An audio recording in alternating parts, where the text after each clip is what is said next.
One is do a Google search on the phrase Act of 1871, specifically February 23rd, 1871, and you will see that Congress at that time passed an act to incorporate the parts of the District of Columbia and that area known as Georgetown.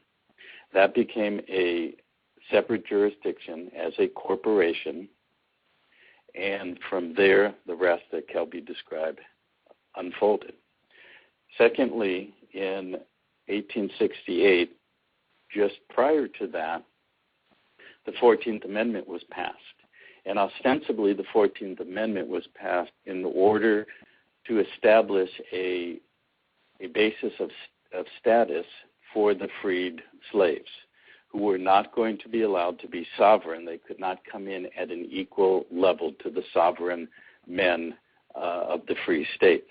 So they had to have a status. They had to have a basis of citizenship. The 14th Amendment provided that. But a very interesting thing was added in the 14th Amendment. If you go and you read the 14th Amendment, you will see a line or a couple of lines that I don't remember the exact wording, but something to the effect of no person has the right to challenge the validity of the national debt. So what you see there is a combining of two things, a lesser status from a sovereign status to a U.S.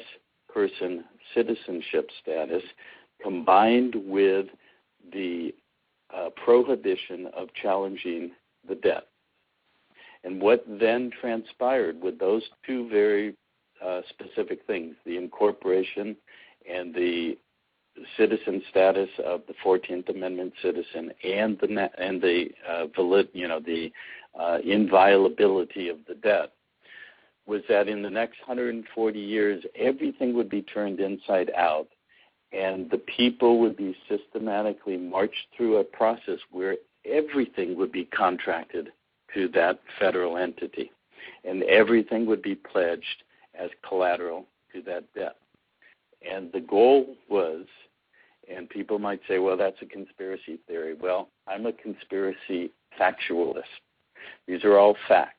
You can read them and study, and like Kelby said, 2 years ago he didn't even know this, but he got introduced to it. He did his research. He spent several months, 4 or 5 months, satisfying himself that this is real. Anybody can do it because it's all part of the public record. So the long and the short of it is, it was designed by a systematic unfolding through history of the last 150 years to arrive to the point that we've been living through in the last 10 years, where that debt, which can never be challenged by a U.S. person, which is basically you attached to a subdivision of that master corporation, that no person can ever challenge that debt. And as you can see right now, that debt is growing exponentially. So it cannot be paid. It can never be paid.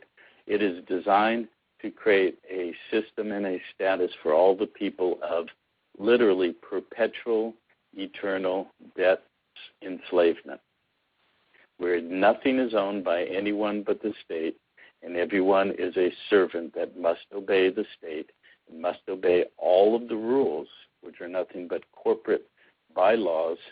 Everything you call a law is really only a code, an ordinance, a statute. They all are just simply rules of the corporation. It's just like you're an employee of IBM. You have to follow their rules.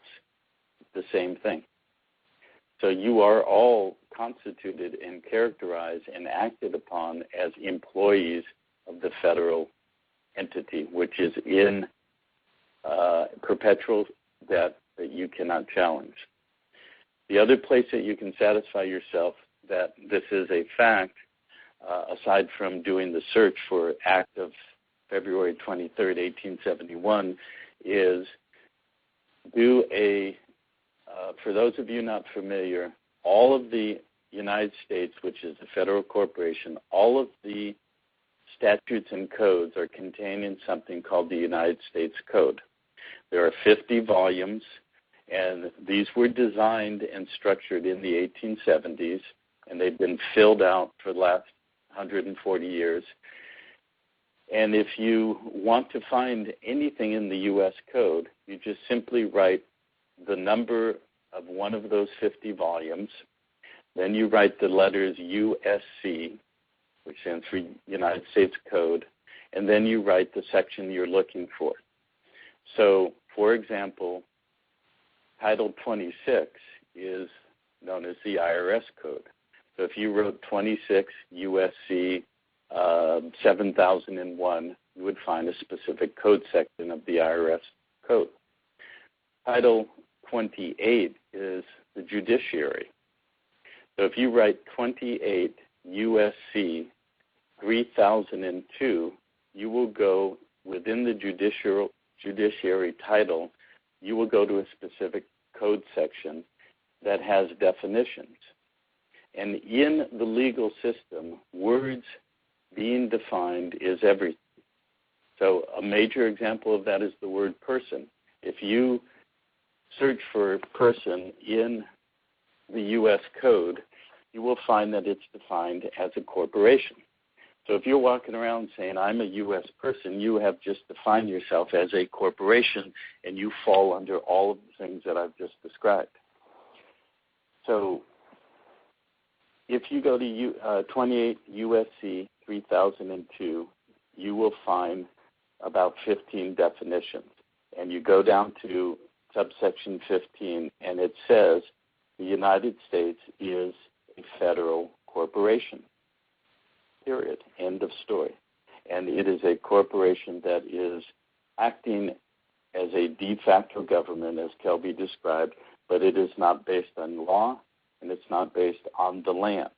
So all we really needed to do, which we have fulfilled this last year, as Kelby described with the events that he talked about, was come together as a complete bureau body in all 50 republics, make our claim, do the proper procedure, and move back onto the land, which we now are, and we cannot be moved back out.